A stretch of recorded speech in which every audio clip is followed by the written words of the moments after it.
All right, so I can just do the introduction now, or all right, perfect. All right, hello everybody. My name is Young Zorn. I am a Persona 5 speedrunner to be.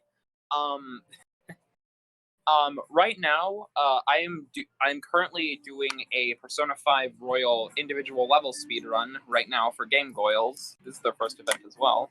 I'm super grateful for you guys to have me on here. This is kind of just practice for me for like when I do the full run in like a few days. So yeah. Basically the way that this is gonna work, I'm basically going to be going off of the route during Madarame's arc. So yeah, that's basically how this is gonna work. I'm just gonna reload my file so the IGT is accurate. So so time is going to start when I decided for myself for timing this. Time is going to start when the knife hits the number 3 after this cutscene right here. So, start. Alright, the run's starting now. Alright, so this first day right here, it's pretty much just, this day right here, it's pretty much just like a 50-second cutscene, and, yeah, basically, yeah, this is basically, this is it, basically. This first day is May 3rd. There's not really much that happens during this day except for like a 50-second cutscene, and then we go to train. So for a majority of this arc, it's mainly just training at night, from what I remember anyway.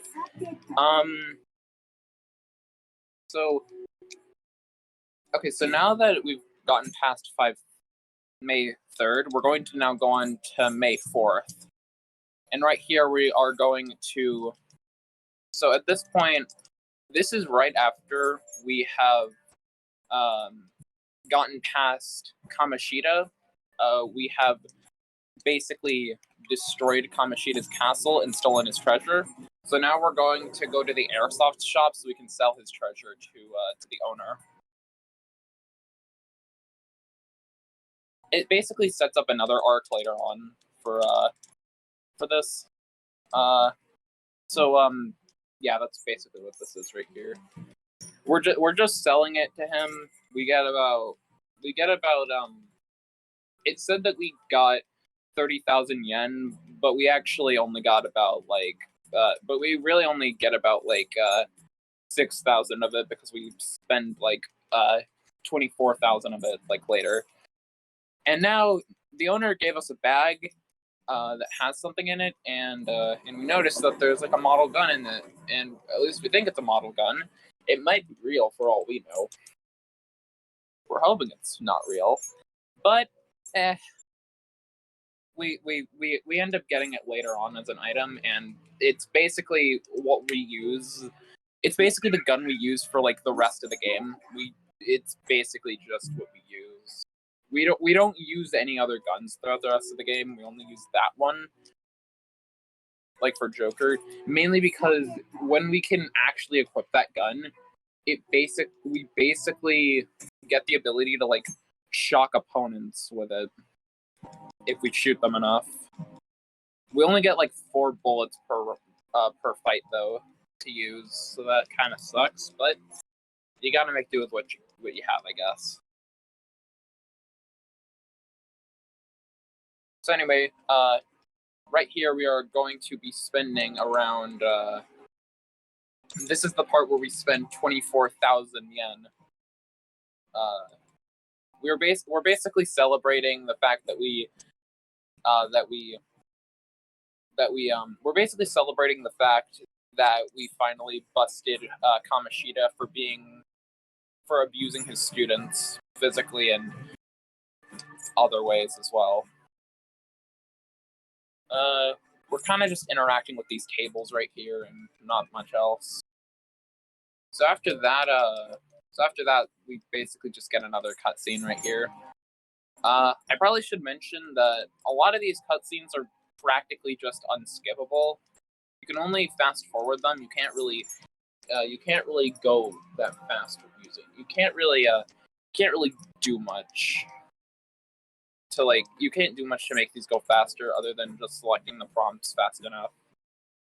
Just by either by mashing or using a turbo controller, which yes, the community allows, no problem with it at all. But yeah. So I had to select option 2 there because you need level 2 guts in order to select any other options. And at this point we don't have level 2 guts, so yeah, it's mainly also just because guts is like completely useless in like every aspect. It probably has some use in vanilla, but I don't know. I think the only reason you have guts in vanilla though is just because you're actually leveling up to Kemi's confidant there. Okay, so here we're just going to name our team the Phantoms because naming them anything else is kind of just time loss. So yeah. Alright, so now that we've named our team, we're gonna be going home in a little bit. And then we're gonna be working out again.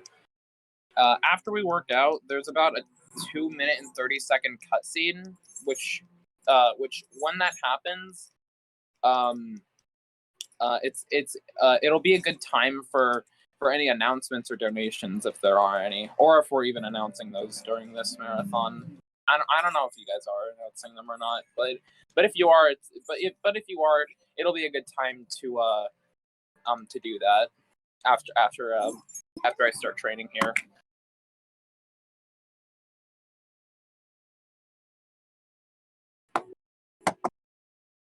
All right, so now there's like 2.5 minutes worth of nothing, just cutscenes. So if there's anything you want to announce, or if there's like any donations, then go ahead.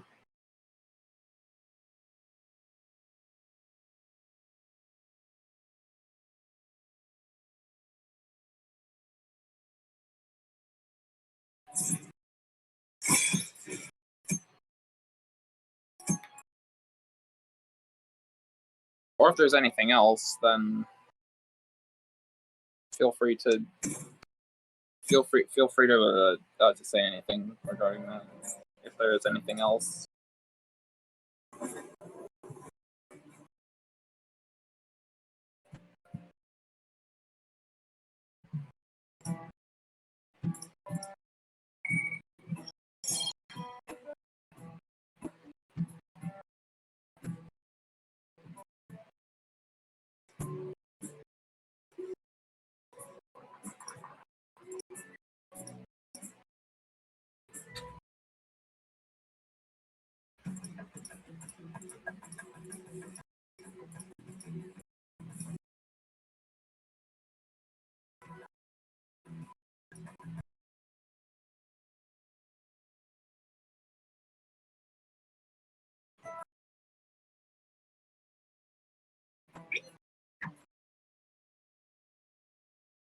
Ooh.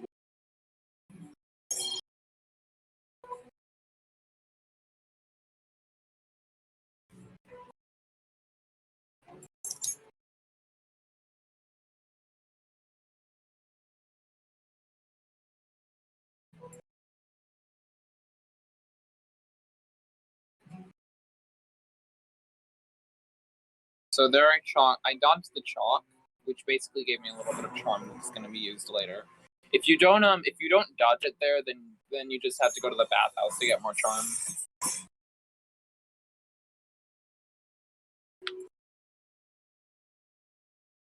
You have to have a certain level of knowledge and charm in order to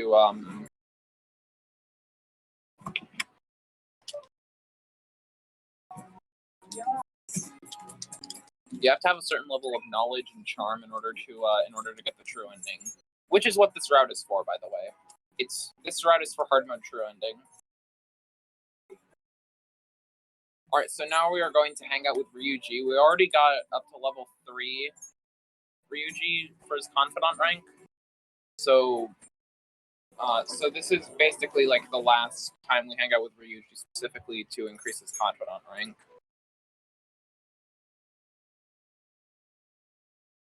The only reason we increase his confidant rank is so we can the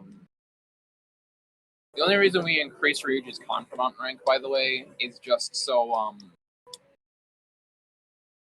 is just so we get something called Stealth Dash, which basically makes it so we can run past most enemies. Which honestly is very useful.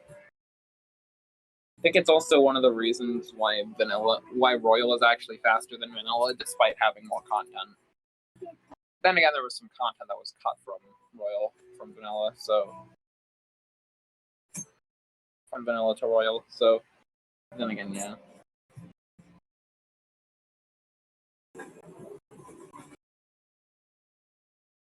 Okay, so wait.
All right, sorry about that. I had to do something real quick.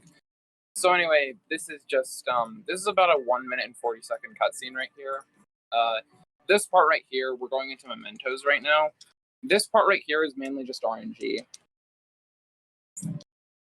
which it kind of sucks, but whatever. Oh shoot, actually,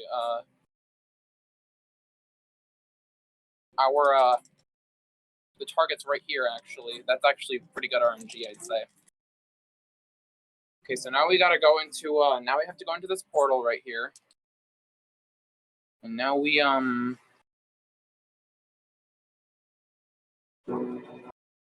now this is Nakanohara, or Oberian, as other people know him as. So basically right here, we're just gonna put him into a lock. We're going to use try to use Pulpina. Never mind. We couldn't use Pulpina actually. This is fine. This is fine. It just means that I have to revive Morgana right here.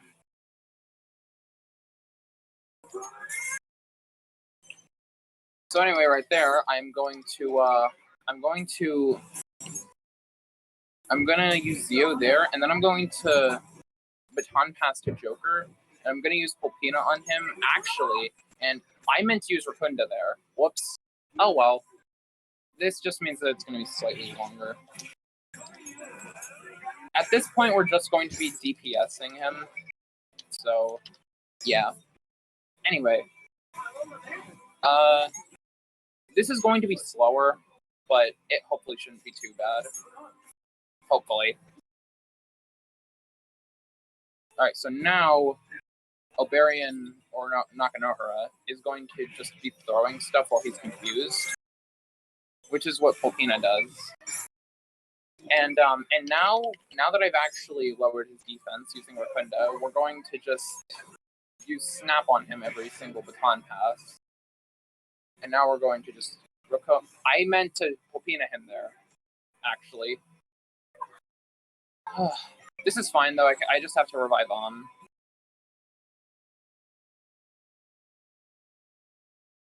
Okay, so here I have to make sure that I end the fight on Bicorn.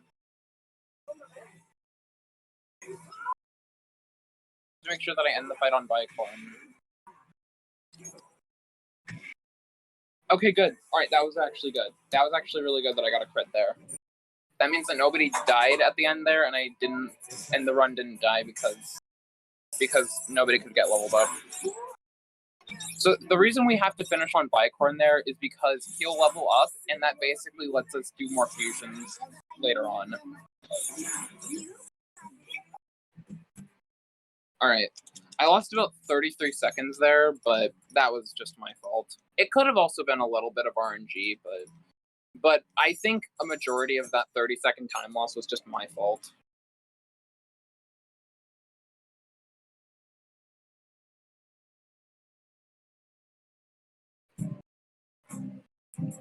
All right, so now we're just going to leave this section right here. And now we're just going to find our way to the exit here. Oh. Wrong way. Uh-oh. This guy saw me, so it's bad actually. It's actually not that bad though. At least the security doesn't rise here. It just means that this is going to take a little while, like, for me to actually find my way to the exit. All right, found my way to the exit. So now Mementos is cleared for now. In the route you go back to this, obviously. I think you go back. I think you enter Mementos a total of 4 times in Royal. So yeah, that's basically what this is.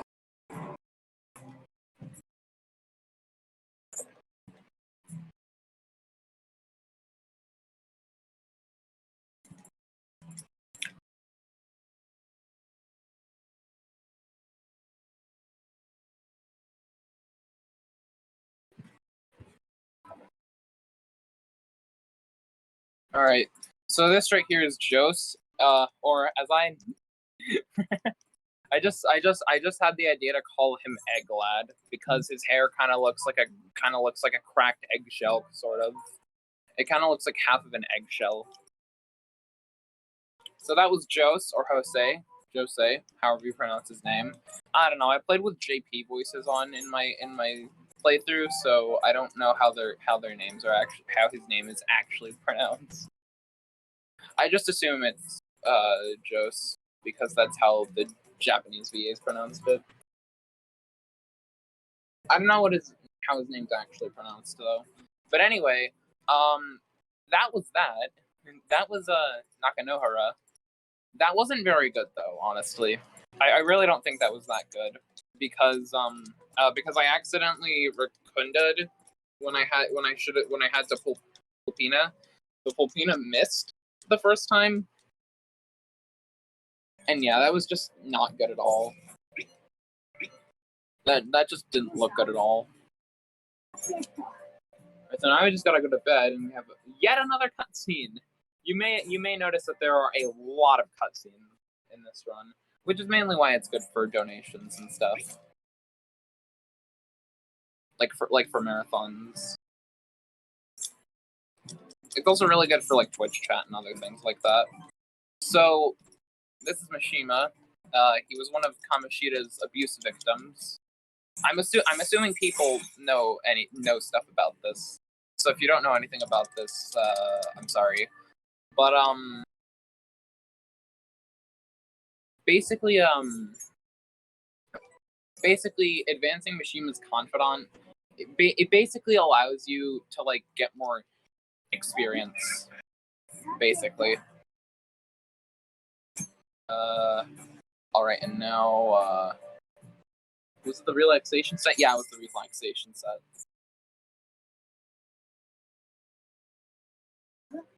Okay, so now we have to buy the relaxation set on the Sunday TV, and wait again. All right, never mind. So now we just have to go by our daily lives until we get to some palace stuff. So here we're going to be working at the convenience store.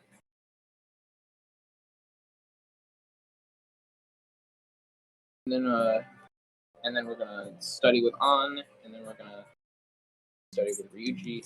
Oh yeah, by the way, By the way, I messed up one of the teacher questions earlier.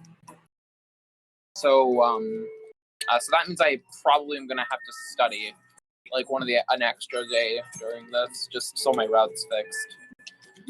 I'm also partially using this to create my practice files.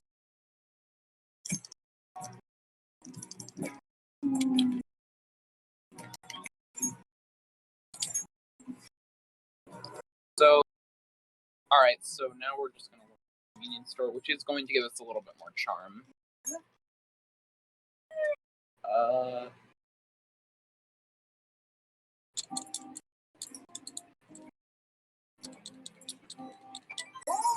I know that the run isn't. I know that the commentary isn't really all that much right now, and there isn't really much going on in the run. But later on, there's going to be more going on in the run, like with palace movement and stuff.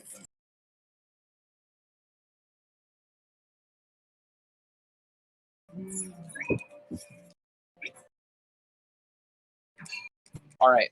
So now we're gonna study with On, and then we're gonna study with Ryuji because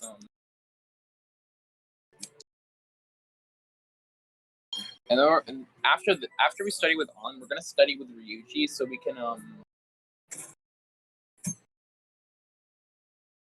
can get more knowledge for something that's coming up later on. I think you need the knowledge in order to advance Akechi's confidant, which is needed to get the true ending.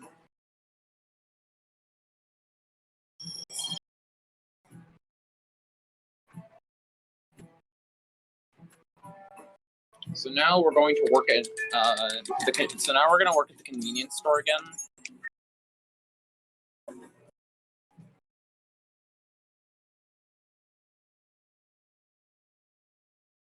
And yeah.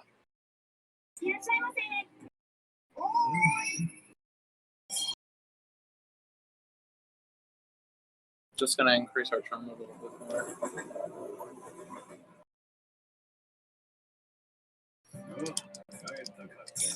Oh, I opened the menu on accident.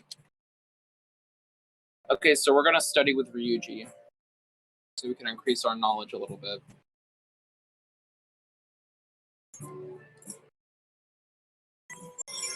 Okay, so now our knowledge is rank 2.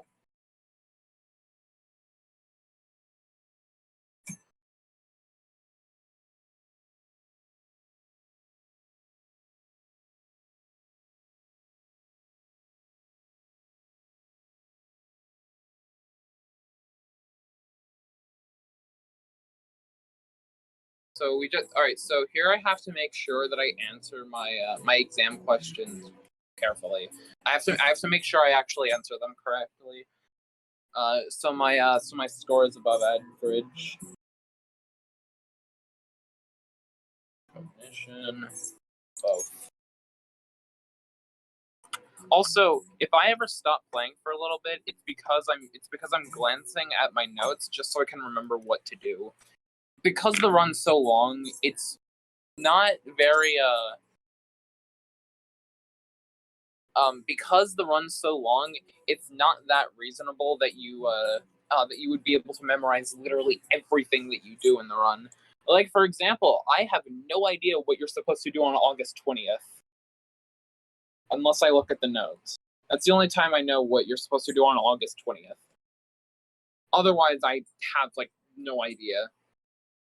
So anyway, this is Maruki right here. He's the psychologist. Cool.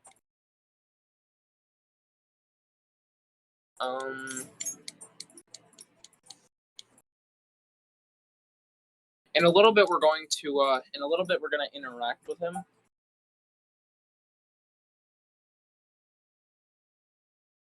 In just a little bit we're going to interact with him so we can we're going to have to select the correct dialogue options for when we talk to him so we can get the true ending. Maruki, if you've played this game, you know that maxing out Maruki's confidant is required for the true ending. Actually, it's required for the third semester as well, mainly.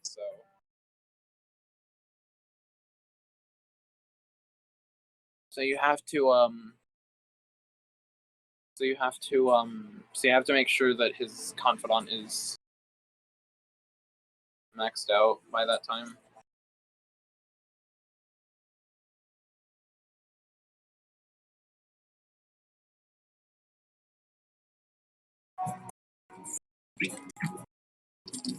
All right, so now, okay, so now I have to make sure that I answered these, that I talked to him correctly.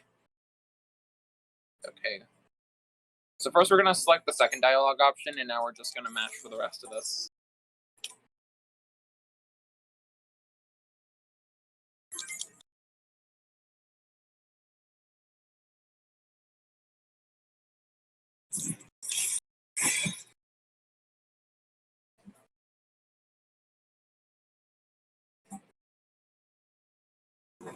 All right.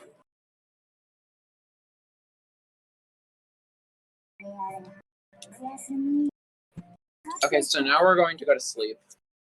And now we have more cutscenes. And an FMV. If you haven't been able to tell yet, even though I already said, there's a lot of cutscenes in this run, basically. The full run is like, I think the full run is like 9 or 5 hours of cutscenes. It's either 4, 5, or 9 hours. I think the estimate that I remember though is 9 hours. Although I think it might be 4 or 5 hours cutscenes, or even 6 hours. So yeah. All right. So now we have ran into Madarame, who is the main palace ruler of this arc. That we whose heart we have to steal. So here, we see that somebody with blue hair named Yusuke has been stalking An, who is the blonde girl with the pigtails, I guess. In the car we see somebody who Yusuke called him something that sounds kind of familiar to us. Nakanohara mentioned somebody named Madarame who took everything from him.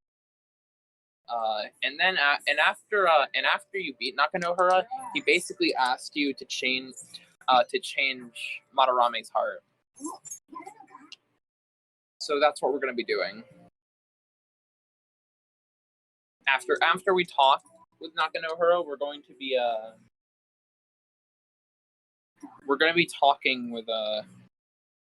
to talk with Nakanohara, and that's when the arc will completely start.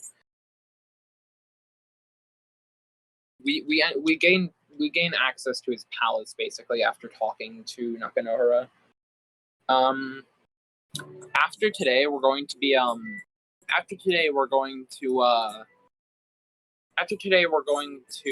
be entering Madarame's palace for the first time, but we won't be able to infiltrate it until after 518.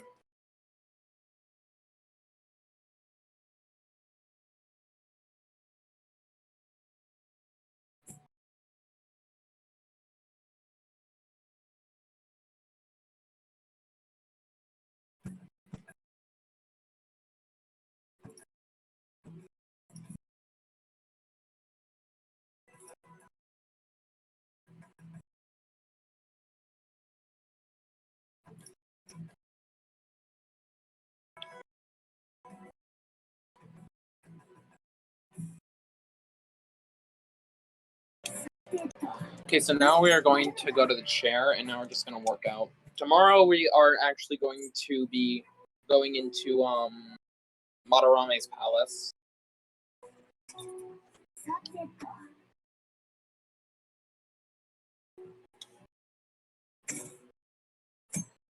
We're going to meet up with everybody tomorrow, and then we're just going to be warping to Central Street.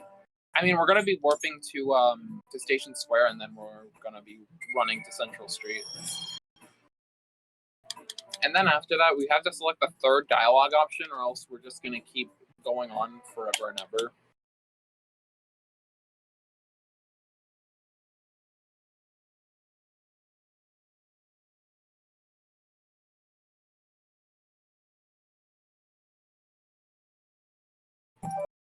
Somehow I don't remember this part from Vanilla, but I do remember it from Royal. I don't know why. I think I saw it in a Persona 5 Vanilla speedrun, but I didn't remember seeing it in Vanilla. I only remembered seeing it in Royal. So anyway, now that we have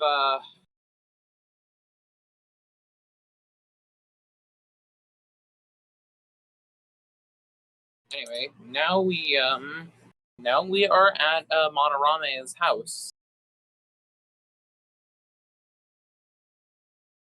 We're just talking with Yusuke and Madarame. Yusuke is telling us that we're just slandering his name for no reason, or for no good reason, and he's basically denying what Madarame is doing is wrong. So now here we have to select museum, because that's what Madarame's Palace cognition is. It's a museum.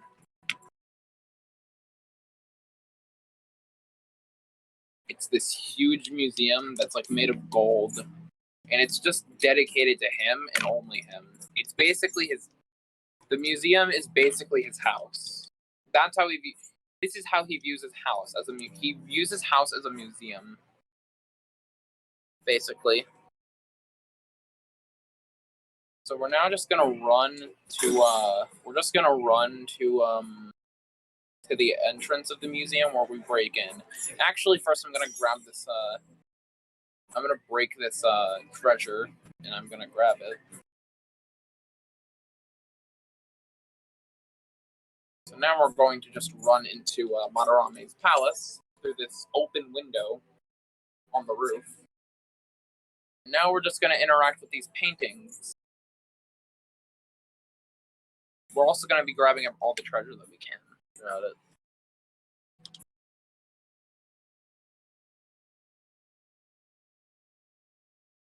Or at least all the treasure that's close by, anyway.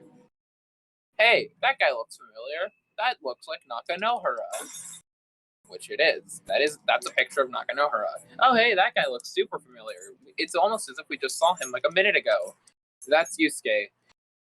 Oh, I accidentally selected the first prompt multiple times when I had to select the second one. But anyway, basically the way that Madarame perceives every one of his pupils is he basically sees them as just objects that he uses for his own fame. He basically steals the work of his pupils just so he can use it for his own personal gain. So we're gonna go behind here, and we're gonna break that. And now we have we look at this statue right here. It basically is still like he's basically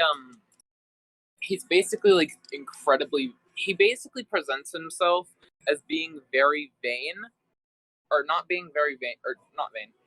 He presents himself as being very modest, but really he's just a huge narcissist. He basically hurts his pupils by stealing their work, essentially. I'm gonna switch to Turbo real quick, just because there's a cutscene coming up. This will give me some time to explain some more, unless there's any announcements or donations. But basically, Madarame has Madarame's palace cognition. Basically, his house is a museum. He sees his pupils as objects that he uses for his paintings. He steals their paintings and says that it's his own. And he's just incredibly vain. He might not look it, but he is very but he's very narcissistic. He basically has this very old house. He basically has like he's basically living in a shack with Yusuke, but he has another home, where Madarame basically has another home. It's like a mansion, sort of. I imagine it's a mansion. Anyway. We've never really gotten in depth to how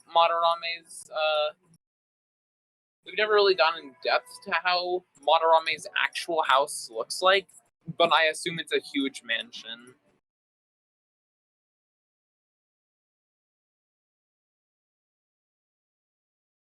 So anyway, now An is going to be forced to model for Yusuke so they can get more info on Madarame later on.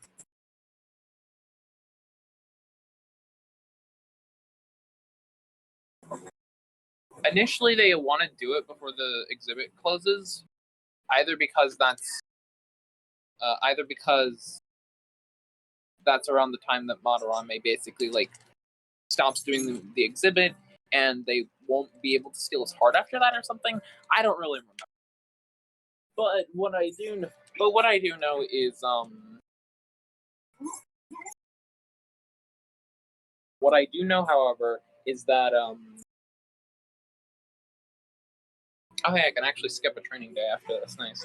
But anyway,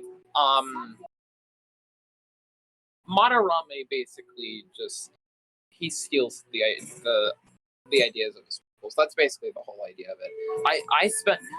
Sorry about that. I just spent like 2 minutes explaining the same thing over and over again. But yeah, this is Nakanohara in the real world.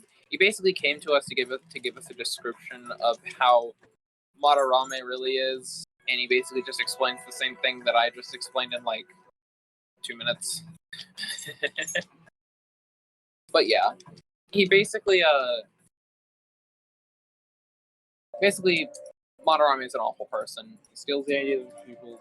That's it. Anyway, I'm gonna stop saying that now. After we're actually now going to just leave the hideout, and we're going to work at the flower shop. We're gonna work at the flower shop.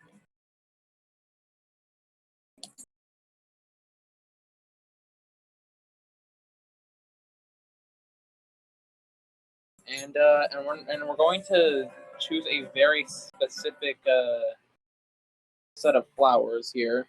First, gonna select Scarlet Rose, Carnation, and then Gecko Orchid.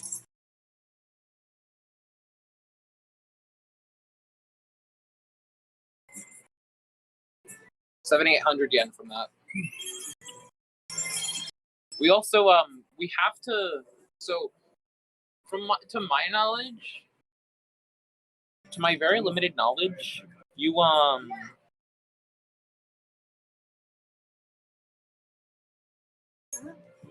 to my very limited knowledge, you have to get kindness mainly so you can increase Futaba's rank later on. So you can do scans with her. Basically in Mementos, you can basically scan the entire map, and then you can just go down a floor. You can basically skip a floor if she gives you a scan, basically. It's not that often it happens, though, is the thing. It's not very often that it happens. It can happen. It can happen. Although it's not that often. Alright, we're gonna go to 777. And after this, we're gonna go back to the airsoft shop, and we're going to sell all of our all our treasures. We're gonna sell the attachment pearl, which we got from fighting Nakanohara, and we're also gonna sell our life stones that you probably get. We're also going to rebuy a ton of revive items That unfortunately I had to use for Nakanohara, but whatever. Okay, so now we're gonna go down to the airsoft shop.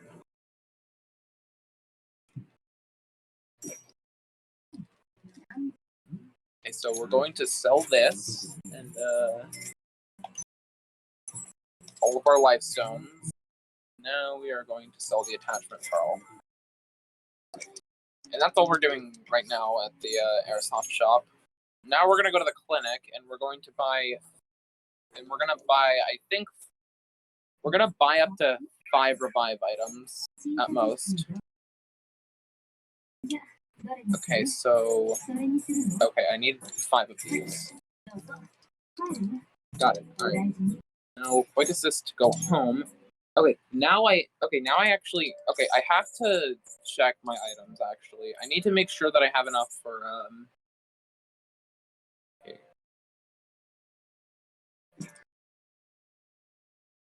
okay. Okay, I don't have enough materials. So, I need to craft a stun gun and a lockpick here, which I need 3 tin clasp and 1 silk yarn for. I, however, needed to go back to buy a silk yarn, so I could craft the lockpick. I just needed that extra silk yarn so I could craft the lockpick. I can craft the stun gun, but I just couldn't craft the lockpick there.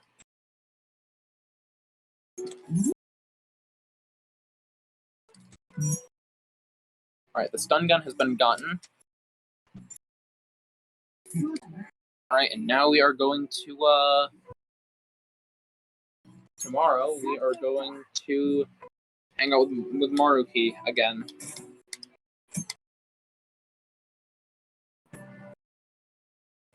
We have to get him to rank. We have to get him in the run. In the full run, you have to get him.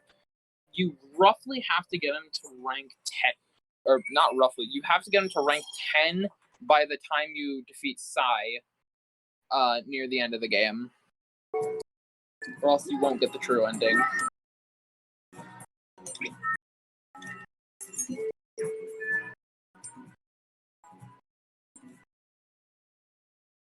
So we're just gonna select the first option for all of these.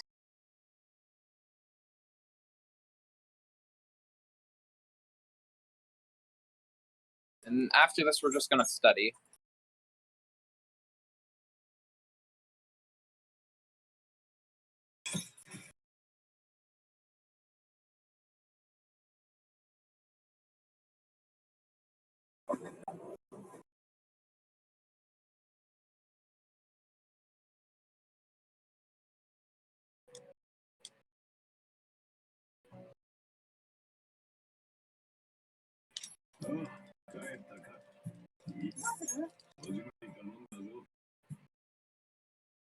Study, and then we're gonna read social thought, and then we're just gonna do questions.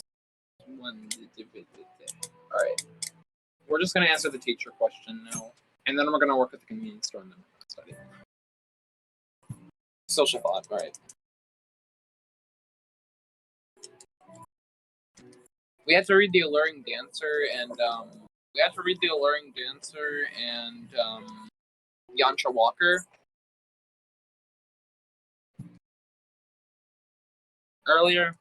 But here we're gonna be reading Social Thought for knowledge.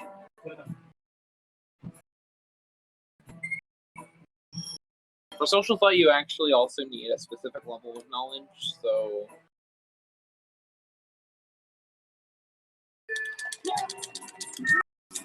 Okay, so convenience store.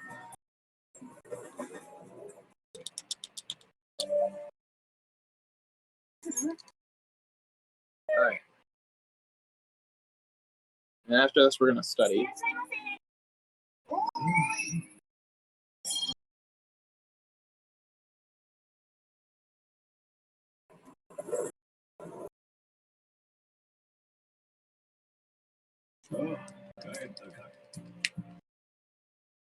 Oh, wait, no, we study, not sleep. I just said that we study.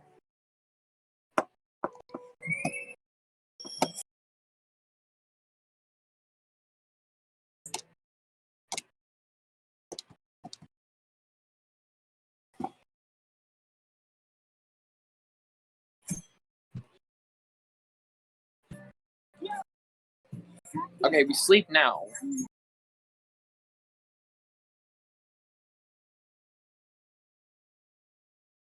Now we go downstairs and buy the outdoors kit, and then we study.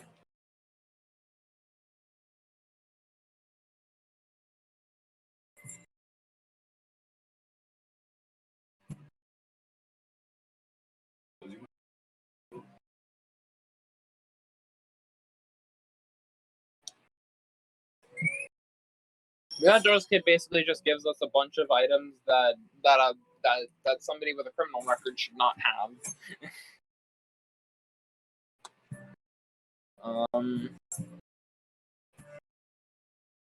I couldn't tell if I saw an important character in the background or not. Probably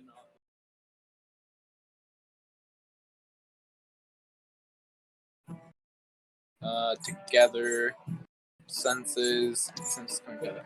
All right.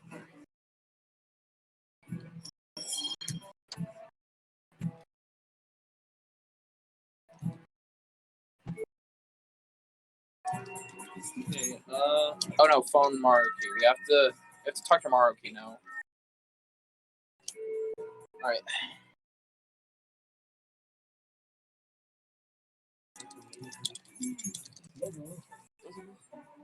All right. So now we just talk to Maruki now, and then we study.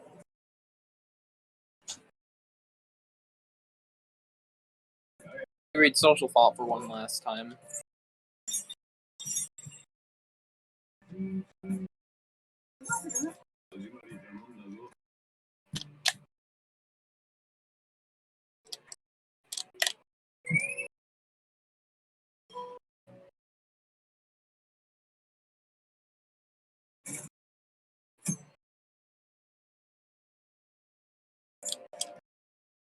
All right. Last time we have to read social thought. Or any books until later on, probably when we get another one that we have to read for some reason.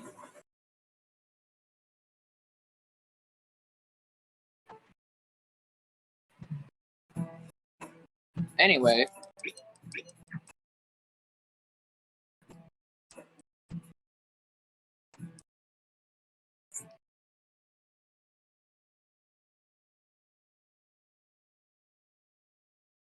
So now Ryuji's talking to Maruki.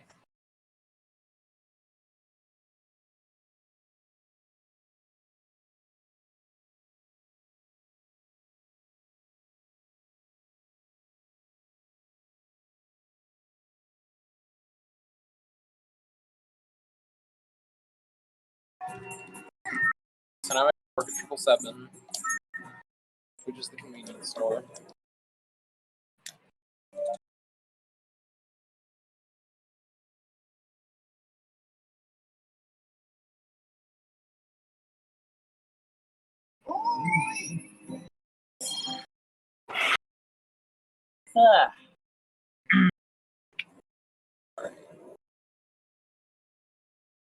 Now, before I work out, I'm actually going to check if Before I work out, I'm actually going to check if I have a certain amount of items.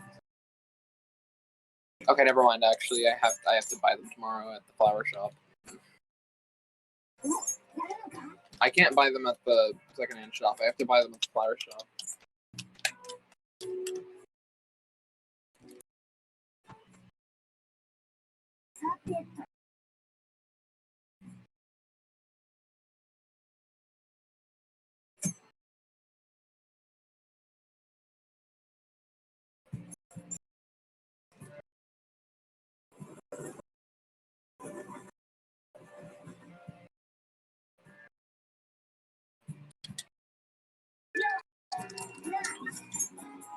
Okay, so now we're gonna go to the flower shop so we can buy some more items that I don't have. All right. Okay. I just need Okay, I need 2 cork bars. All right. Now we go to the convenience store to work.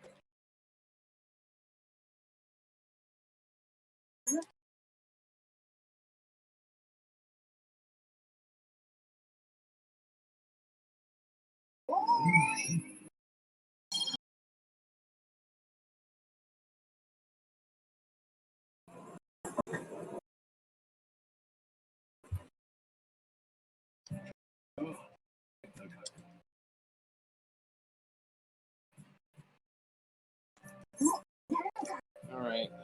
Now we just work out again. Oh, and also, so I know that the commentary hasn't really been all that much, but it's gonna be a lot more, because now we have to go to the palace, and tomorrow we have to go to the palace.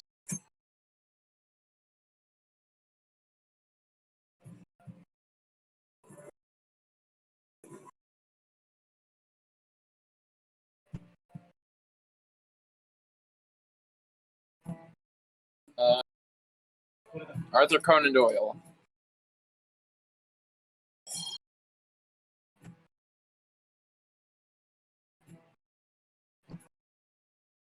Now we gotta work at the convenience store.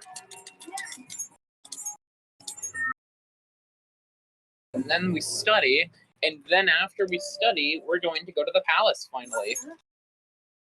I know that we haven't really done a lot of interesting stuff during this run, but we're now actually getting to the interesting stuff, thankfully.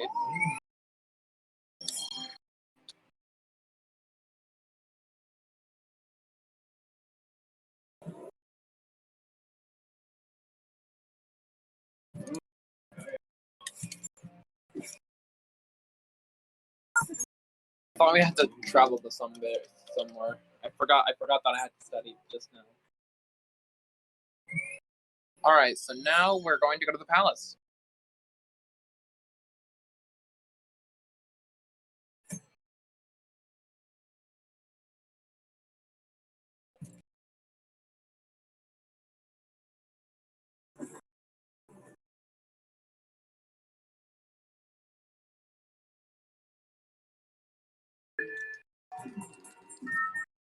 Alright, we're going to the palace finally.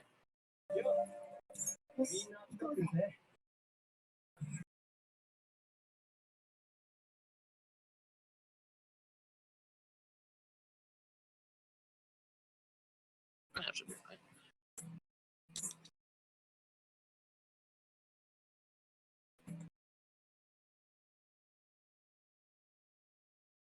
Alright, we're going to the Velvet Room now, only to leave immediately after.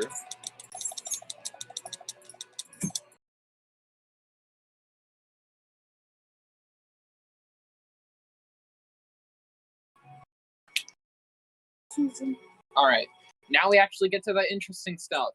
So, okay, so as we enter the palace, you're gonna notice that there's now infrared lasers.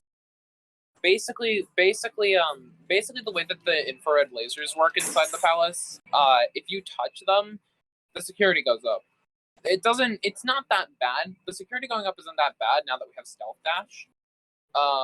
But the thing is that it still wastes time though. If you touch it, you still waste time. So we basically have to move in a certain way, so we don't end up accidentally touching the infrared lasers. We basically have to slide under it. We have to jump over it. We basically have to do whatever we can to not get hit by it, basically. And now we get this awesome part with the grappling hook.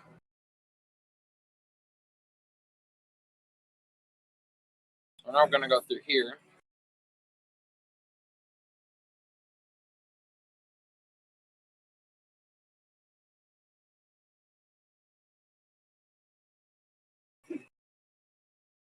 Jump, slide. It does all of this automatically for me if I run. Okay, so now we're gonna do a shadow dodge. Oops! Made a mistake. I just have to pop a smoke screen down. It's not that big of a deal.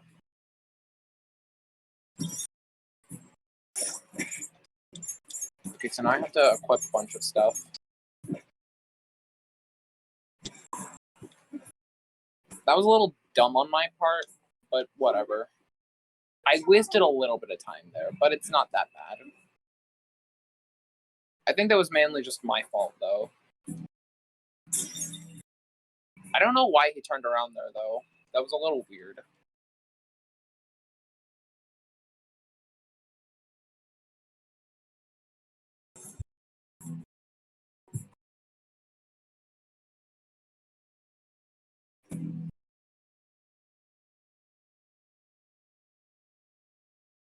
Alright, so now we're just gonna press these buttons, and when we press these buttons, our teammates get out. So basically, for context for this section, Morgana saw this really shiny treasure, that gold vase right there, vase, whatever.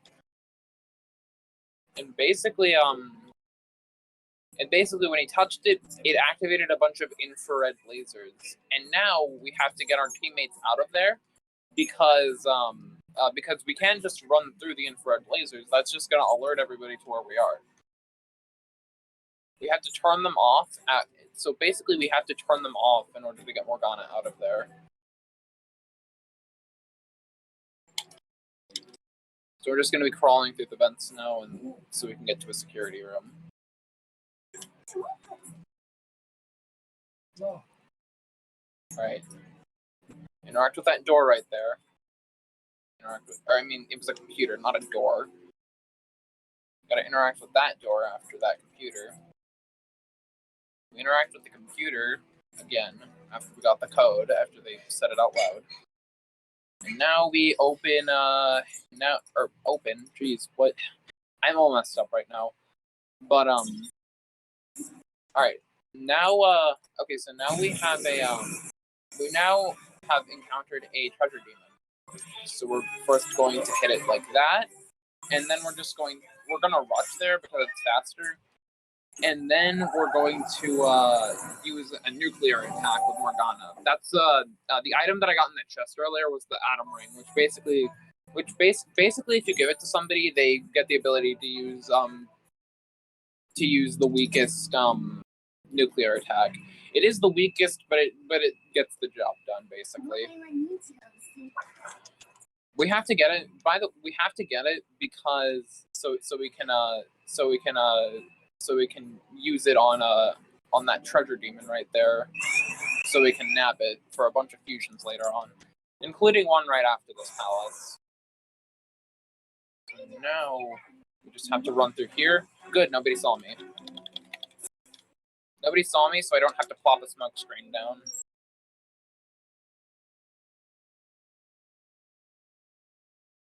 Alright. Oop. That was a mistake. That guy saw me, but it's not too big of a deal because we have stealth dash and we can just run past enemies. Even though there's more now, we can still just run past all of them.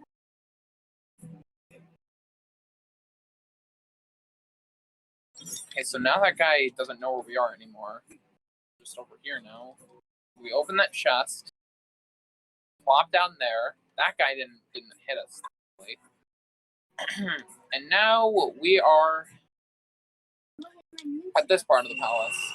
So basically, at this part, there's this door right here, and basically that door is like an actual door that Morgana saw inside of Madarame's house.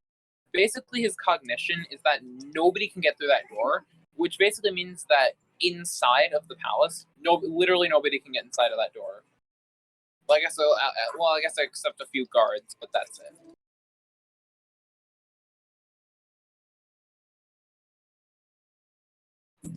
We're going to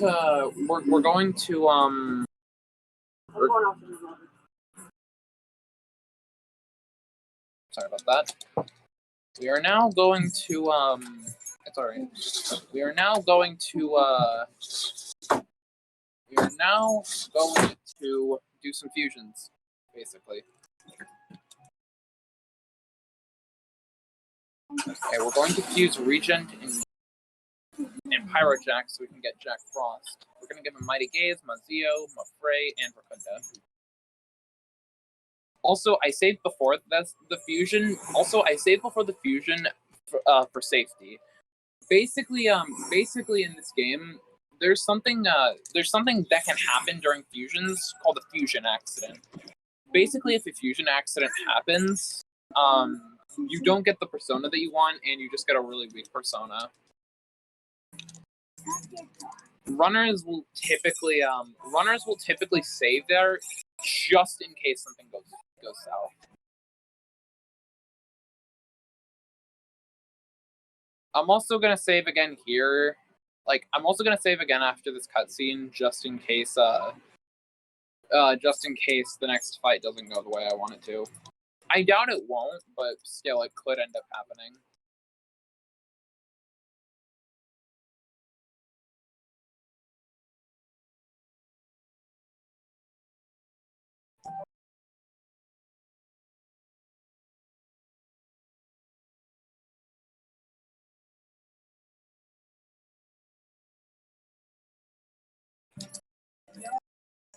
despite the chances of it being very low, something bad could still end up happening.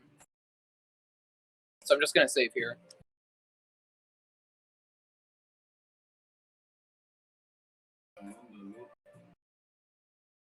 All right. So now we're gonna study, and we have yet another cutscene. This is about 1 minute and 40 seconds long, I think. Let me just check. Yeah, actually, wait. Yeah, it's about 1 minute and 40 seconds.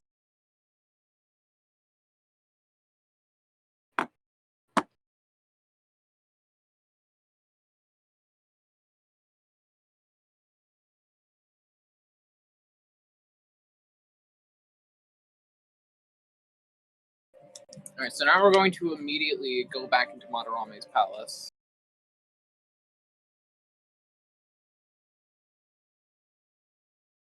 On wore a bunch of clothes so she could smuggle Morgana into here. So he could unlock the door.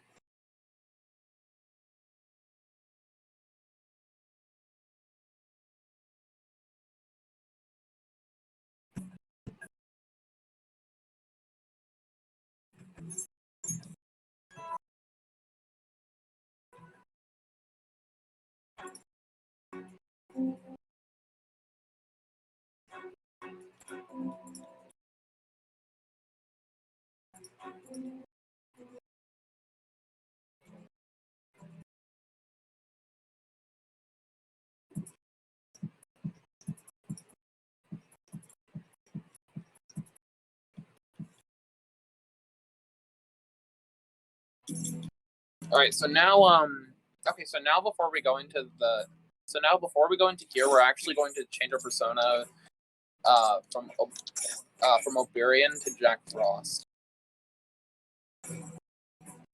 It took me a little bit to menu that there, but you know what I was trying to do, basically. Okay, this is Nue. So, alright, so first we're going to use a blowtorch on him, because later on there's a section of the run where you have to use a Molotov cocktail. And using the blowtorch is slower, and I just did that on accident. Uh-oh.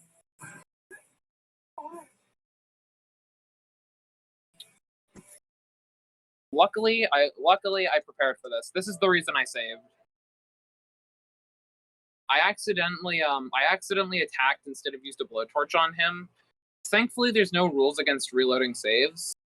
Well, unless it's the file that you started the run on. So here I just have to reload the save because I messed something up.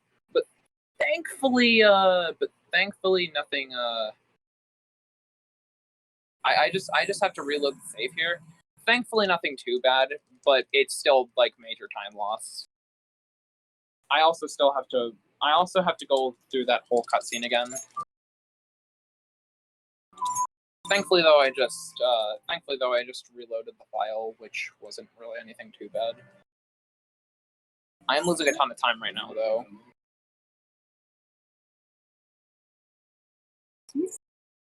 I really could have saved. I think I could have saved like a ton of time here if I just did this differently. Or not if I did this differently, but but if I didn't die there, I probably could have saved like a ton of time.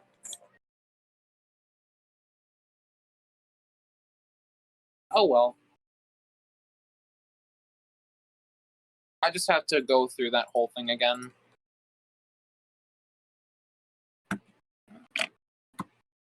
This is why you have to make sure that you aren't like trying to rush through things.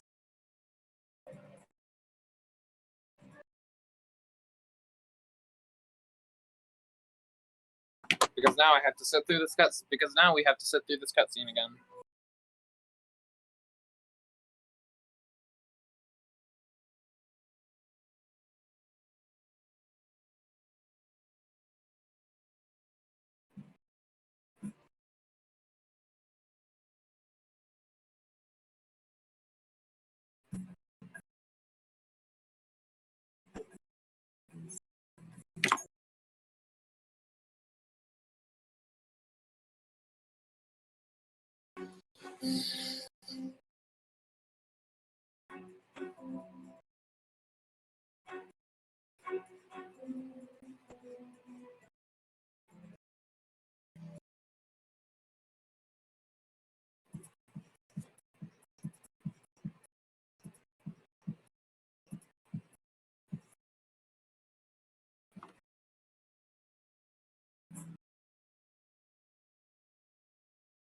Alright. So now we just gotta switch back to Jack Frost again, and then we just gotta go through that whole thing again. So as I was trying to explain earlier, when I messed everything up, this is Nue. Nue basically, the first move he'll do is a Skull Cracker, which he'll always do on Ryuji, which has a very high chance of confusing Ryuji. In fact, he basically always will. I think from my personal experience, he always has actually gotten Ryuji confused. So first we have to use a blowtorch, and then baton pass to Ryuji, and then we guard with him. And now when Nue uses Skullcracker on Ryuji, he doesn't confuse him at all. So now we're going to use a bless attack, and then we're going to just rush, and that always killed him. At least from my experience, that's always killed him, no matter what.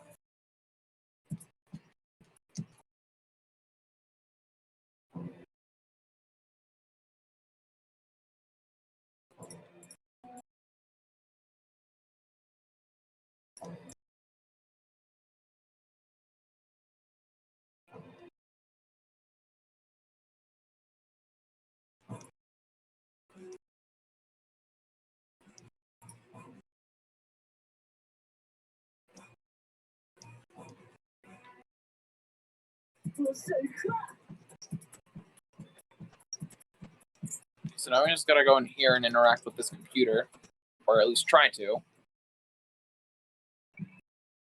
Then we run out of the room.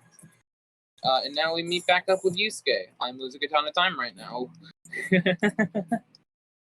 Pretty unfortunate, but this is a marathon, not an actual run. Besides, I'm not even going for a PB right now, so it's fine. I lost a little bit of time in mementos, I think, just due to bad RNG. And also that awful Nakanohara fight.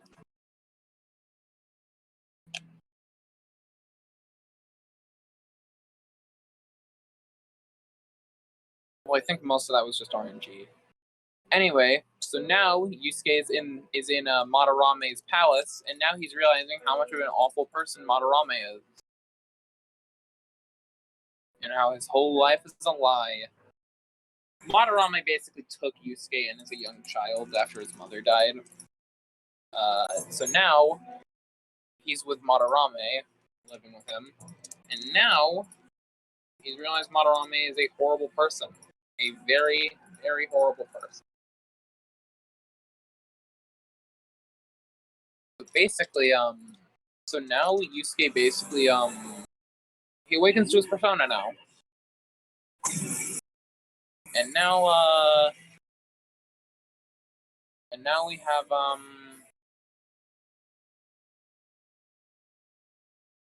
okay, so now okay, so first we're going to, Bufu the Karama, or not Karama Tengu, Kappa Tengu, and then we're going to baton pass to On, and we're going to lower Ippon Datara's defense. That was cool. GG. Alright, now we're going to Bufu that Kappa Tengu, and now we're going to Giant Slice Ippon Datara, and now we're going to use a free spray on another Kappa Tengu. And baton pass again to Yusuke. And then we're going to do a giant slice on Datara. Now we are going to use dry ice. So we hit every single one of them. And then we actually will be baton passing to Joker and using Mabufu. And now at this point we're just going to be DPSing Ippon Datara. Nice. Alright.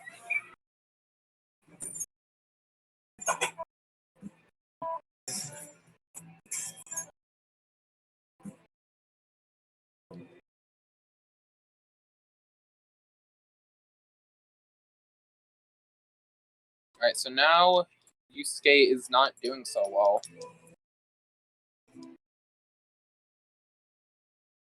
He's realized that Madarame is a liar and also a huge criminal. And he also now just noticed his clothes changed. He's now a furry. Yeah. So now Yusuke is he's now joined our team, so we can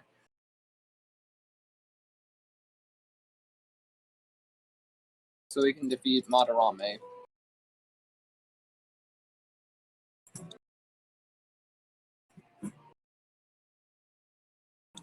Now that Yusuke's joined our team, he basically is incredibly busted. Yusuke is very busted.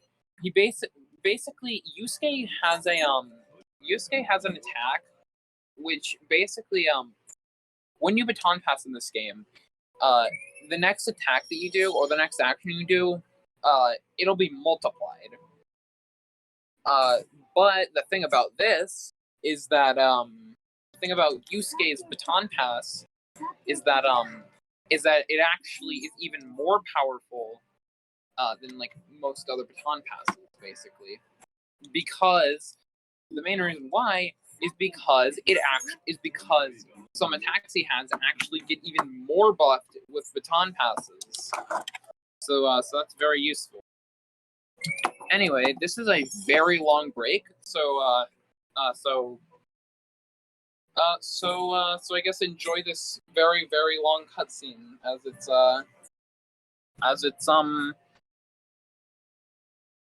it's going very fast. It's still very long though. I will return because I'm not sitting through this whole thing. I at least need to move around a little bit.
I have returned.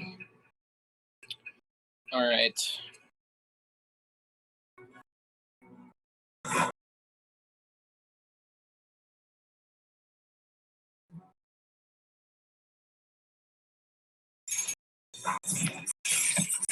right, I'm gonna switch back to the normal controller.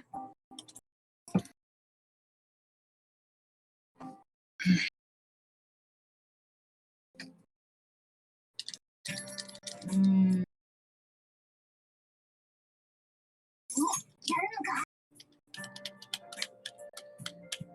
right, we're now going to we are now going to be going back to Madarame.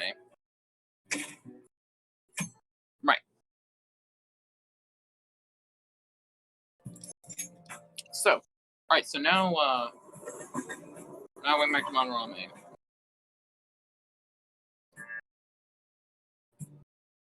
So at this point, after getting Yusuke, Morgana is never used again in the run, except when you're forced to use them. Literally, the only times you use Morgana after getting Yusuke are the Showdown tutorial and Kasumi's Awakening, and that's literally it. That's literally it. Kasumi's Awakening and the Showdown tutorial are the only times Morgana is used again in the run.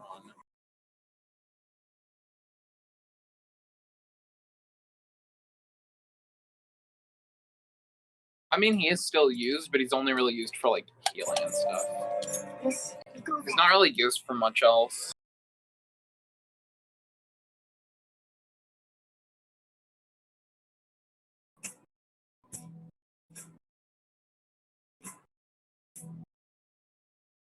Alright, here we're going to select Fox for his name, which is his actual name. He's always given Fox no matter what you choose for his name. But the reason we have to choose Fox there for his name is because I think the cutscene's actually longer if you don't choose Fox for his name.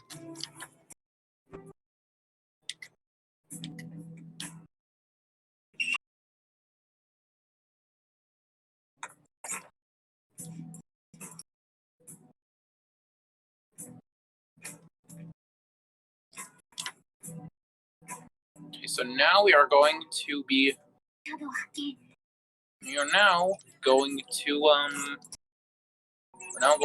grabbing this map right here so we can actually see where we're going. Or know where we're going, rather. Alright, so okay, I'm gonna have to go. Alright, here I'm gonna have to take a detour.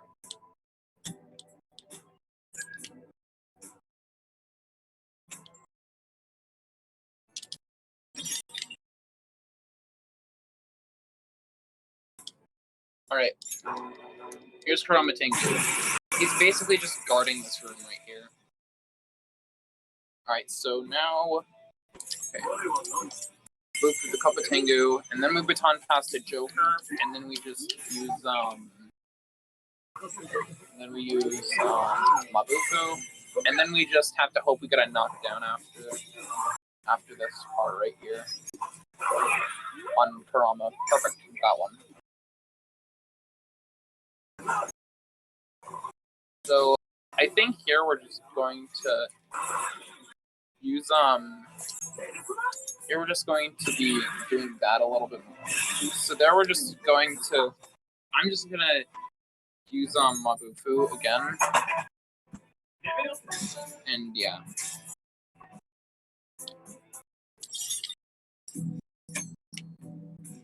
Alright. Nice. Okay, so now we're gonna open this door. Then we're gonna interact with this computer right here. Now we are going to be going, and now we're gonna go to this Madarame, and now we're gonna go to the Madarame statue at the front here, so we can know what exactly it means when it says when they said Madarame's feet is the code.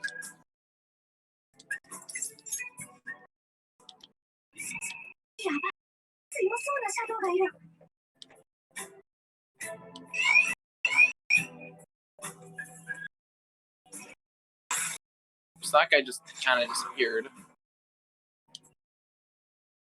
The shadows can't attack us in here for some reason. I don't know why.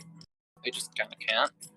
Okay, so now that we've raised the shutters there, we're gonna go back to over here, so we can open this chest.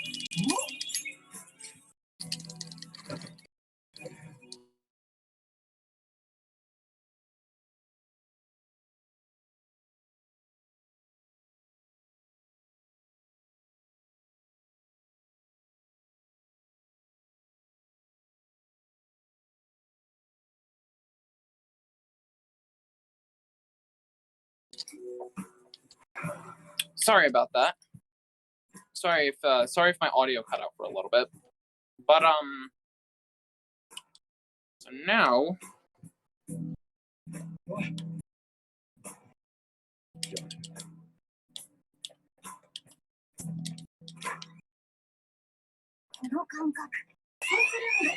Alright, we're now,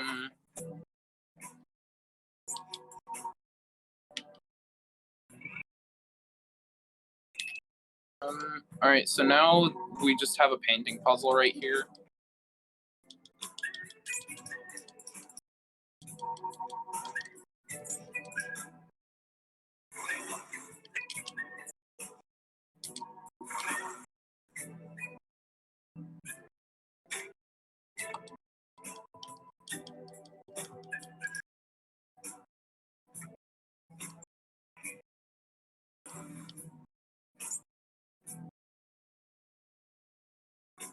Alright, now we're just running through a bunch of paintings right here.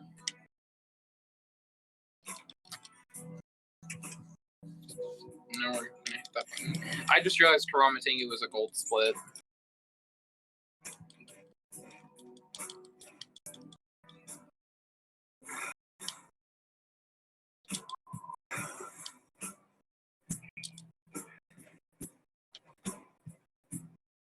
Alright.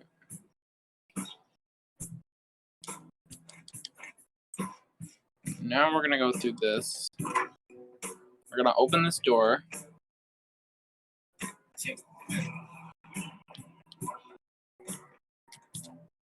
Good, that guy didn't see us. I'm gonna hide here because I'm a little concerned that I'm gonna get caught. All right, that was slower to do, but it was safer, basically. Hiding there was a bit safer. Right, so I'm gonna hope that they. Okay, good. They don't. Okay, good. They haven't. All right, they stopped detecting me. I'm gonna open that chest right there that has a bead in it, just for safety. I'm gonna do that for safety, like when I do this, when I do the full run, like actually.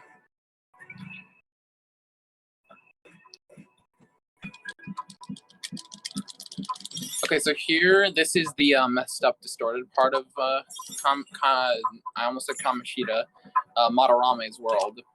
So now we are going to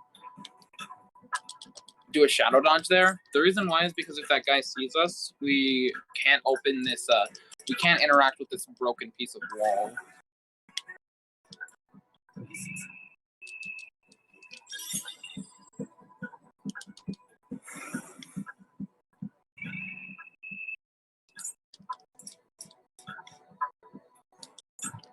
Alright, so now we interact with this. We have to select the correct, painting. The way you can always tell whether or not it's the right painting, by the way, is when the hair is over the right shoulder. The shirt is red, and there's a tree in the background. I didn't mean to do that. There is a chest there, but there's no point in grabbing it since it doesn't really give us anything.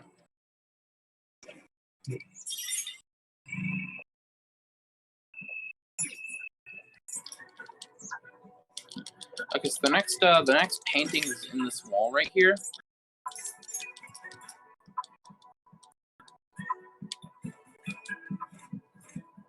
And now we just gotta go through here.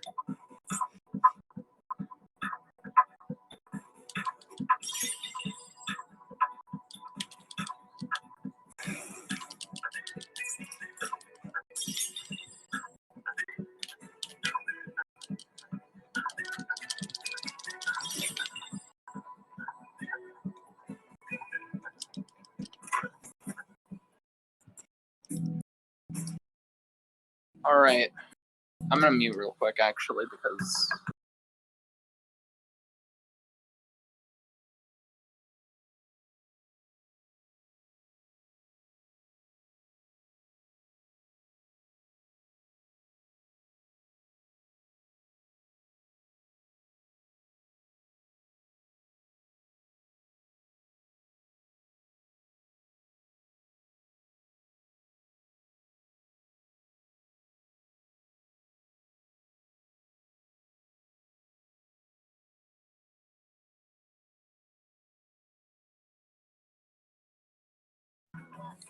Sorry about that. Anyway, that was basically just me interacting with that that was just me interacting with like the security room, I guess. Okay, now we are just going to use a stun gun on this guy, and now we're going to baton pass to Joker, and now we are going to be using Mazio to knock everybody down, and now we're doing an all-out attack.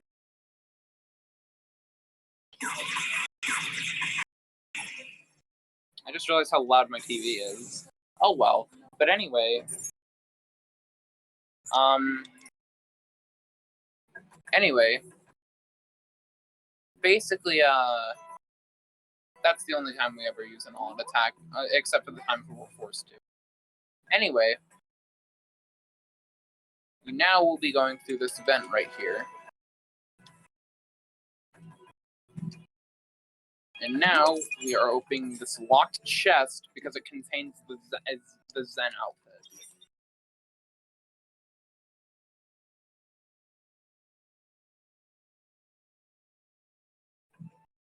It basically increases our agility.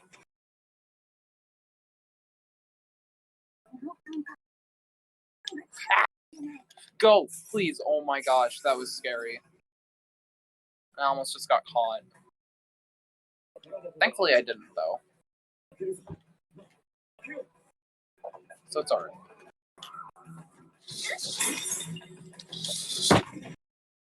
Alright, so now we are going through, Oh, wait, that's right, I forgot. We have to notice that the hook is right here, this hook right here. And then we have to go back to the crank, and then we have to interact with the hook again, basically.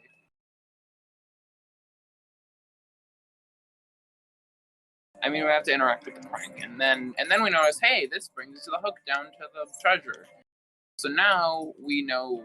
Alright, so now we have our treasure route fixed. We now have our treasure route, basically. So now we just have to leave the palace without getting noticed. Or we can get noticed, but whatever. Alright, so now we're just gonna go into the safe room right here.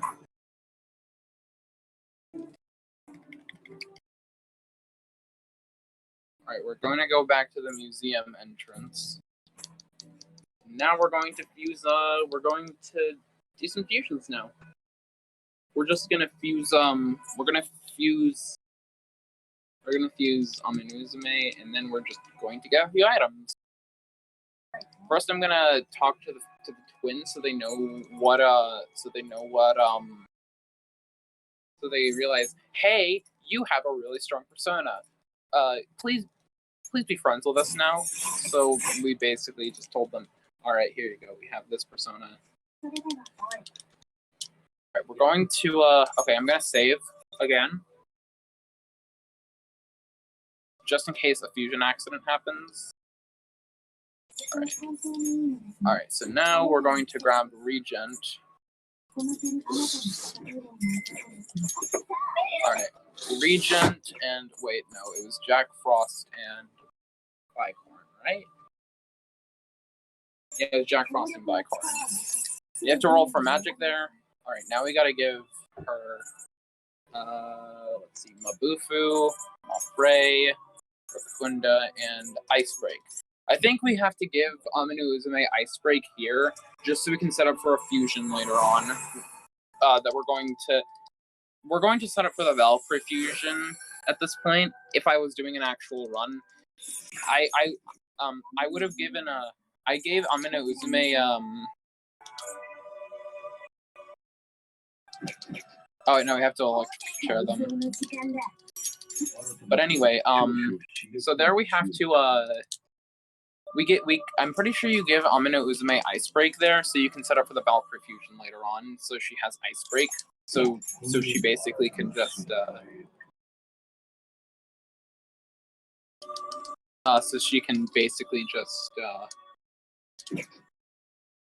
destroy everyone, basically. So alright.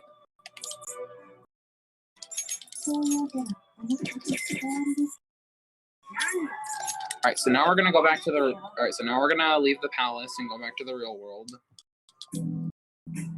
Oh yeah, that's right, we have to fast forward. We have to restart the fast forward, I forgot. All right. Losing a little bit of time here, but that's fine. It's just a little bit, not too much. It's nothing too major. All right, so now we just we're just gonna buy some items until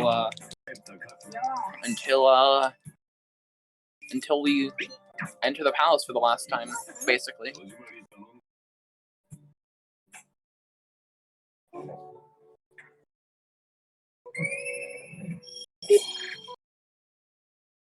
All right. Cool. Okay, now. All right, so now we're gonna warp to the flower shop, but we're going to actually work at 777.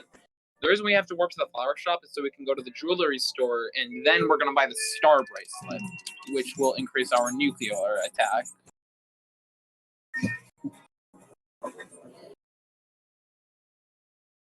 After this, we're going to I forgot what the jewelry store was for a sec. All right, so now we're going to equip our stuff. Okay, no, we have to give you the star bracelet, and then the sun outfit, and then Yusuke, Duke's coat, the weapon, and Regent. On gets the Old Angel's cape, and then Ryuji gets the dress shirt. Oh, and my persona, Amane Uzume. Now we work at the convenience.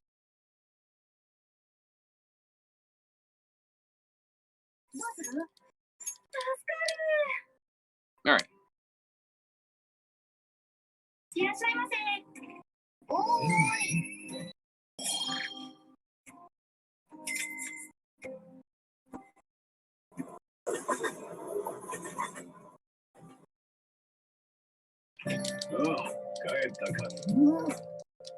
All right, now we're going to work out.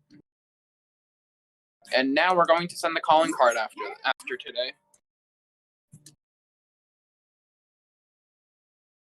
Oh, I'm gonna have so much fun. All right.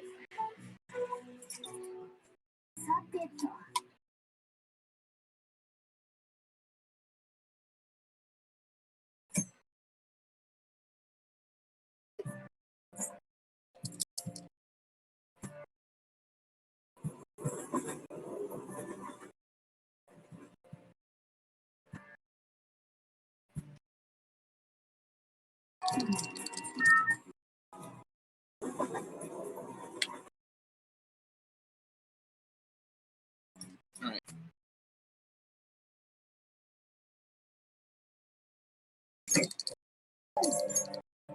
All right.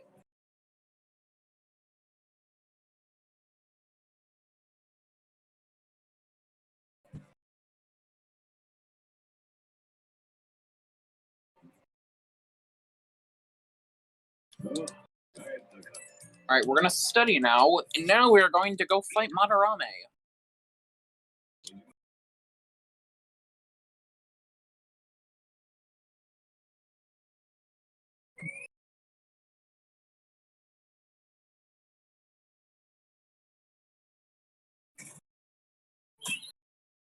Calling card time. All right, so now at this point in the run, it's going to be kind of hard to do much of it. Or at least for this fight. So basically, for this first, all right, so for this fight right here, this is Madarame. For this fight, we really need to get lucky. The thing about Madarame's fight is that it's mainly luck dependent. Like, it is just entirely luck dependent, whether or not you actually get this.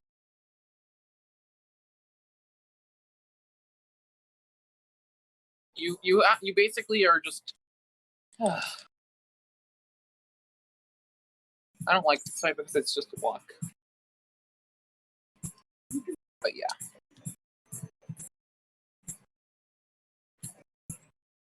Alright, so we're gonna see this again.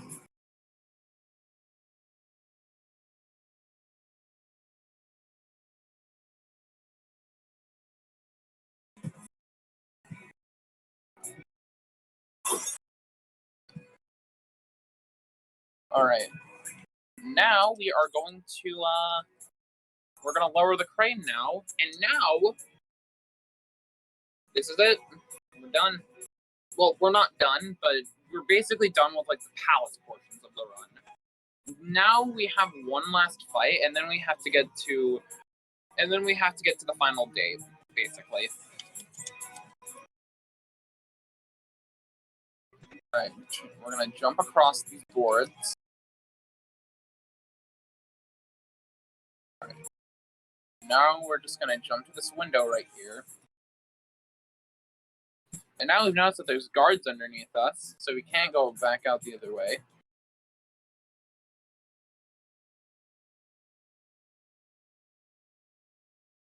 So basically, this is just a faster way to get back to the courtyard, basically.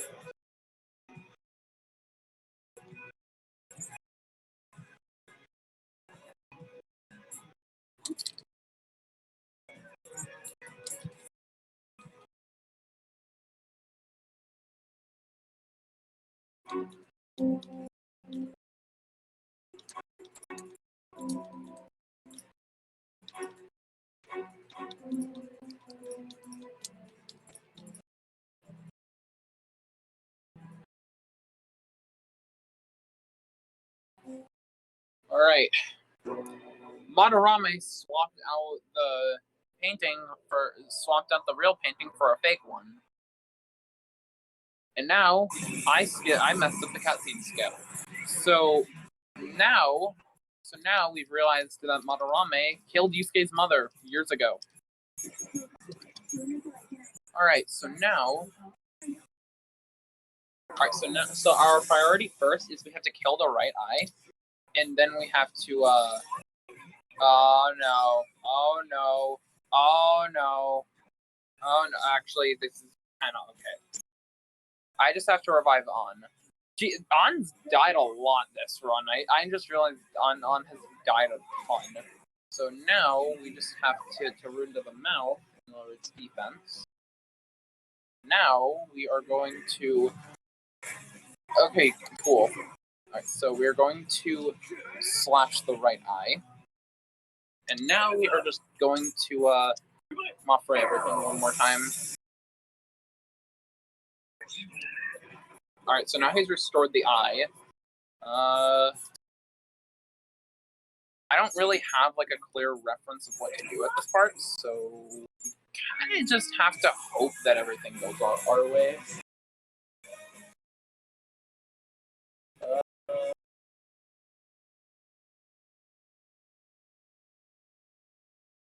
I actually shouldn't have Hurricane Joker there. I probably should have done something else there, but whatever. Alright, cool. Giant slice the right eye. Now we're going to do this again.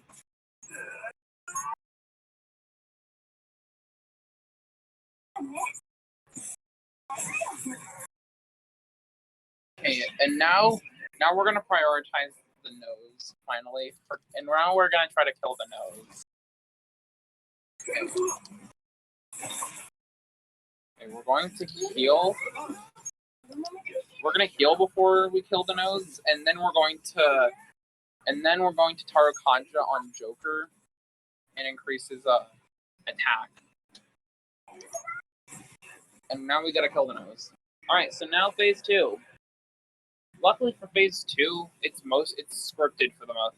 Luckily, I actually just got a really good Madarame there. Well, I just got a really good phase 1 there. Now I just kind of have to hope that phase 2 goes right, and it should go right, unless I do something bad on accident. But I'll love to. And also Ryuji actually didn't get Ryuji also didn't get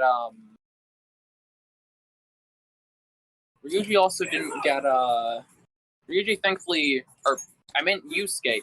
Yusuke thankfully didn't get painted, so we're all right. Okay. So now we're going to basically just DPS to use, and now we're basically just going to hit their weaknesses, and then we're going to baton pass to Yusuke, and then just, yeah. That's basically what we're doing here.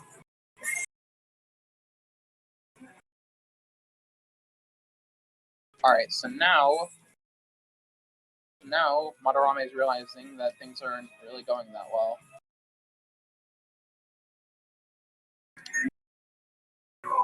So now, baton pass to Yusuke, giant slice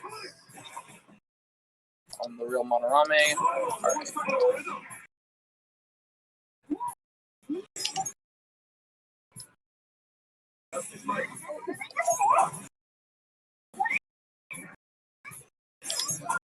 Okay.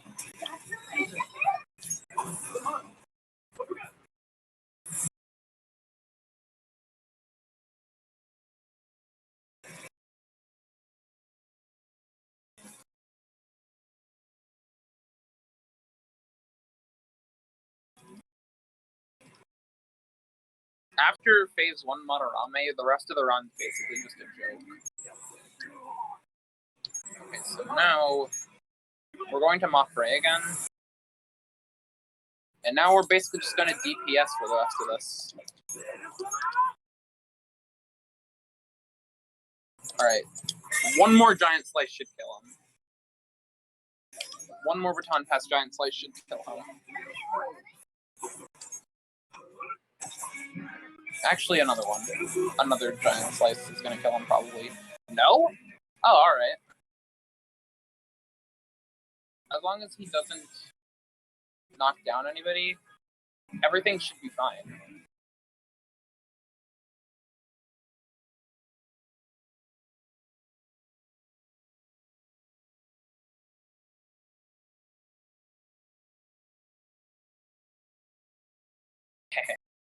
Alright. Okay, but now... Alright. Alright, that was my best Madarame ever. I actually am now back on... I'm actually now on PB pace. I just saved about... I saved 1 minute and 40 seconds there, which is really, really good. And I'm actually now back on PB pace from all of that awful stuff that happened earlier. So now, at this point, I just have to get back to where I was before. Or I just have to get back... Or not back to where I was before. I now have to get back to... I now have to get to June 6th. Which is when time will be. So be prepared to... time should be coming up relatively. It should be about maybe 10 or so minutes or 9 minutes until time is. So be prepared for time, is what I'm saying.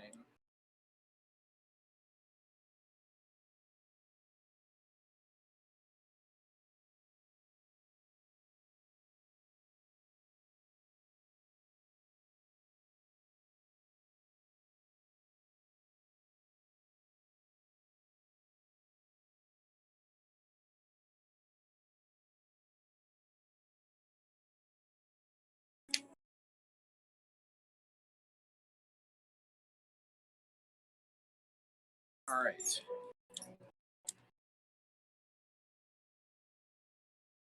We have now defeated Madarame. Now, well, we just gotta go to sleep and then play darts later with Yusuke.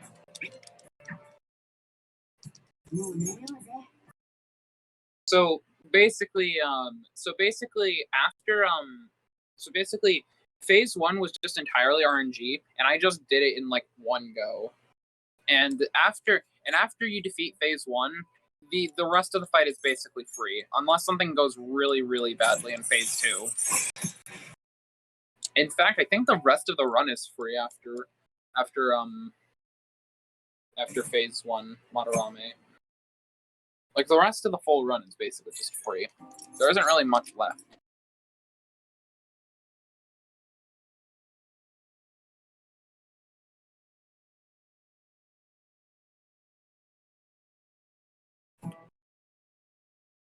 Halo effect.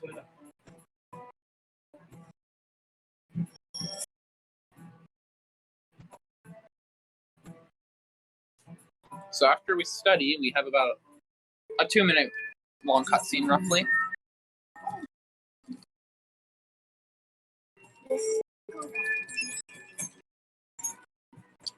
Alright, so now we're going to work at the convenience store, and then after we study, Madarame's hearts change.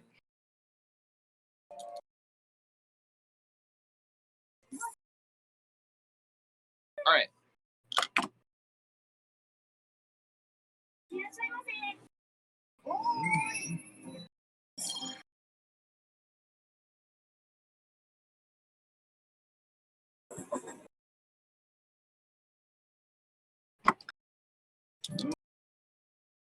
Alright.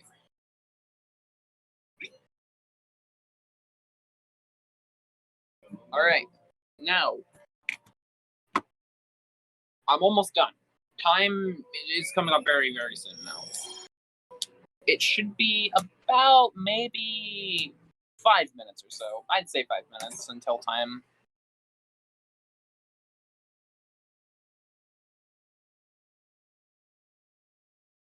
Now Madarame has admitted to his heinous crimes of plagiarism.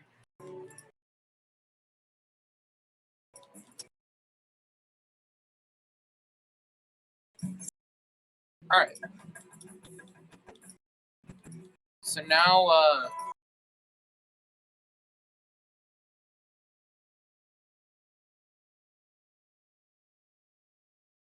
right, so now the cops are, kind of onto us.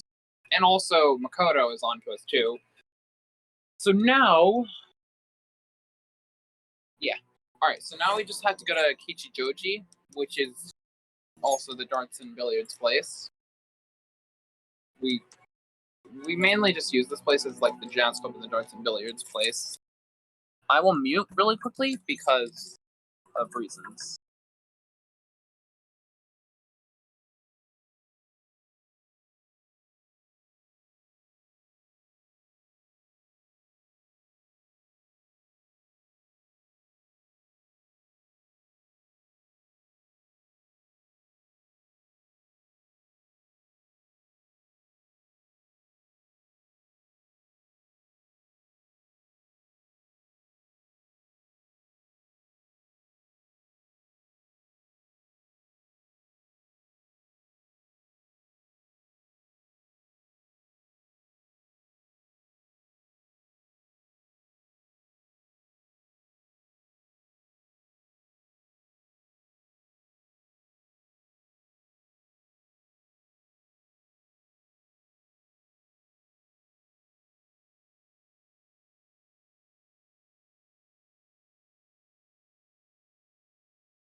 Alright, sorry about that. I'm back now. Anyway, this is the darts place. Basically in the run, we only come back to this place, I believe, twice. Just for playing darts. The reason why we have to play darts here, is so the baton pass can rank up. If the baton pass can actually rank up to level 3. If your teammate finishes the turn, then their baton pass will rank up to level 3. So we gotta make sure. We gotta make sure that happens, and not. So you just gotta make sure that happens. So anyway, we're now going to go back to the darts and billiards place, and I'm actually gonna save because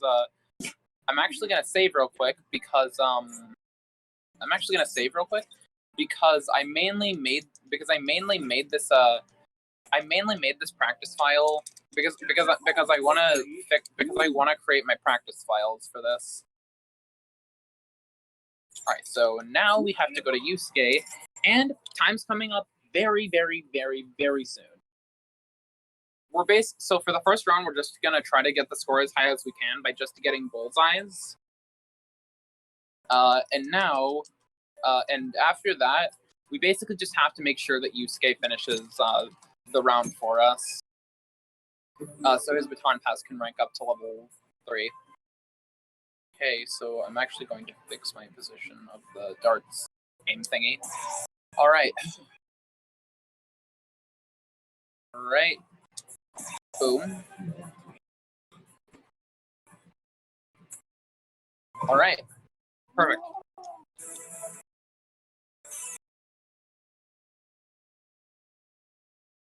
Okay, so now this is Yusuke's turn.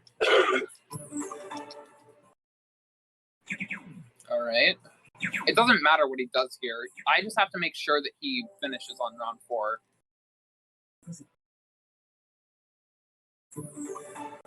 So now I want to get the score a bit higher, but I don't want to get it so high to the point where I just win the round entirely on my turn. So now for his finishing throw, we're gonna tell him to pretend like he's painting, and now he just won the match. He just won for us. All right, so now we're just going to call it a day. And yeah, all right. Time is coming up very soon. Right as the knife hits the number 6 on the date transition, and now time. And that was Madarame's arc in Persona 5 Royal. That was the end of that. All right, so so how did I do?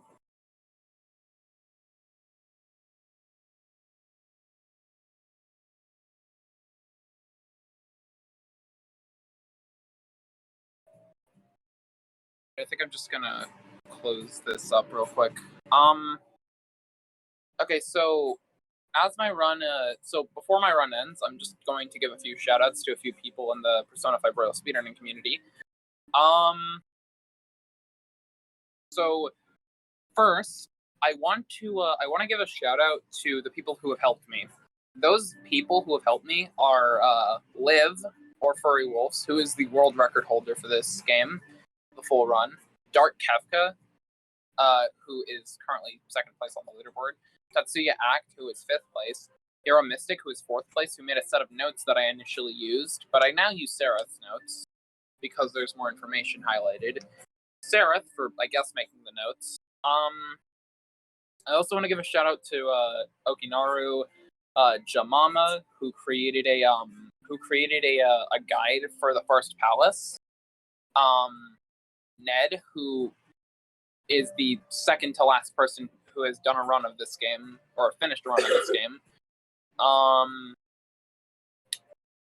And Worldy. Oh, one more shout out to Okinaru,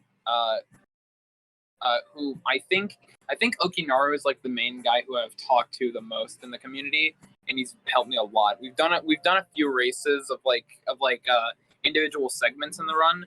So yeah, that's basically that's all the shout outs. All right, so yeah, I'm just going to head out now, I think. So yeah. All right, thank you for having me. Thanks for having me, Gamegoyles, and yeah, see you later.